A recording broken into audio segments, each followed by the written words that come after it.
107.3 Abbey FMs. We're on the phone line at the moment. Marie in Barrow. Very good evening to you, Marie. Hiya. What do you want to talk about? Custody. Yeah? Well, there's lots of different issues you could discuss about it, really, isn't there? Well, what it is, you've got extended families as well, haven't you? Yeah. You've got grandparents and stuff. And most of the time, the women get custody of the children. Yeah, the thing is, the grandparents fall into this trap and, they don't want to. They just innocently fall into it. They worship the grandchildren. And then Exactly. If the mother gets custody, the father's parents end up not being able to see them. With mine, it's like 12 and 14. I think that they should stay where they're happy with the friends and schools and stuff. So depending on which parents are staying in that location. Yeah. And then they see the one at the weekend. Now then, Marie, I've got to ask you this. Have you actually been in this situation yourself? Yeah.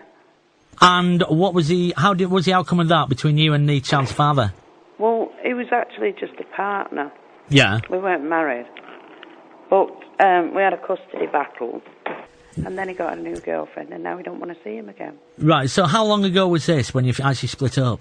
Oh, it was about 12 years ago. And how old's the child now? 12. As a newborn child, and obviously him being the doting father being the word, and he'd want some form of, well, if he didn't want custody, he'd want some form of, what's the word I'm looking for, be able to see him, whether it's done through the courts or amicably. But as I say, the point being is a lot of parents will actually fall out with each other and say, well, he may be your son, but you're not a fit father. What gives the mother the right to say that the father is not a fit father? Well, this is why I'm said there's lots of different issues, there's different reasons. But I think really what the courts should do is weigh up the pros and cons for the baby's point of view. A child still needs both parents. Yeah.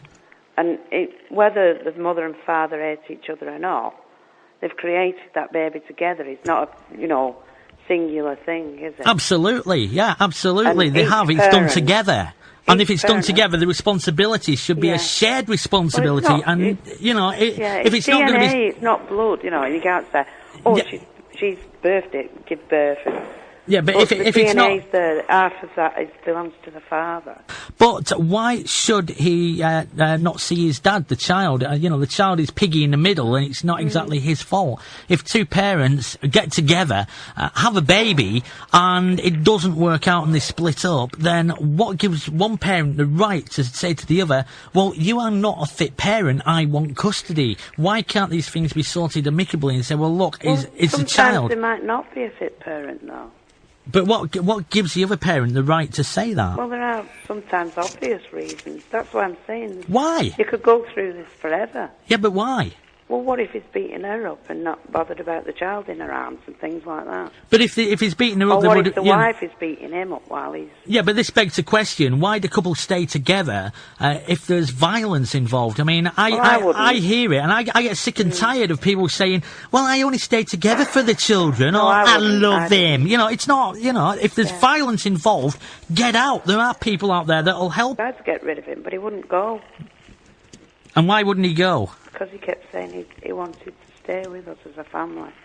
And I said, look, I don't like you. I can't stand the sight of you. But he just wouldn't go. Right. And he kept sleeping in his shed and sleeping in my car. How did you actually manage to get rid of him in the end, then? I had to go out of court and get a court order and everything. Is it right with court orders that if the court turned around and said to the father, you can see your child 2 days a week on a Saturday and a Sunday, for example, then if the father didn't turn up, the mother would go back to the courts and probably say, well, look, he's not turned up. I don't like the idea of this. But there again, the father could turn up, and the mother could turn around and say, the father could turn up, the mother could turn around and say, well, no, you're not having the kids this week. I don't want you to have them. And it's gone against the court order. It's got to work both ways. Yeah, but that's what I'm saying. People are different. No one's the same. They're all different. I said he could see him any time he wanted at weekend. He'd have to come up and visit with me present because he was only a baby at the time. But, he didn't want that. He wanted full custody. But he has got a right to see his child, though?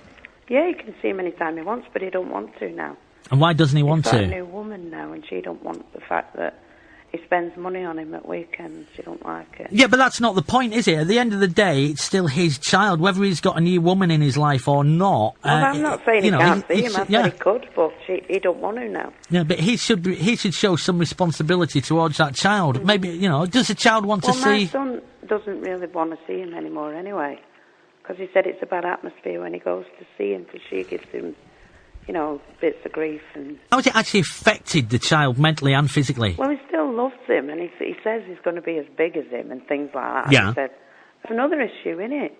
I mean, you've got to know who the father is, because there could be medical problems that are related through the DNA, isn't it?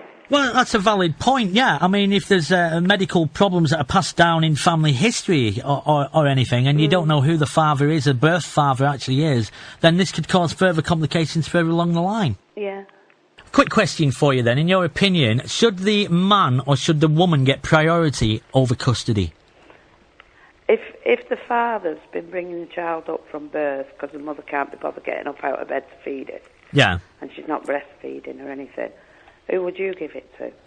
The one that was a caring parent out of the two. Well, I'd see, that's what I mean. I wouldn't give it to whoever's looking after the baby at birth, and bringing it up and nurturing it. Right. And it has to be nurtured properly, not just bang a bottle in its gob and hope to God it falls asleep afterwards. Yeah, so what you're saying then, it's got to work both ways. Yeah. Yeah, but the government would probably turn around and give custody to the person who's the breadwinner who could actually support the child. Do you think that's a valid statement, maybe? Not really, because if he was out working, he won't be able to look after it, will he?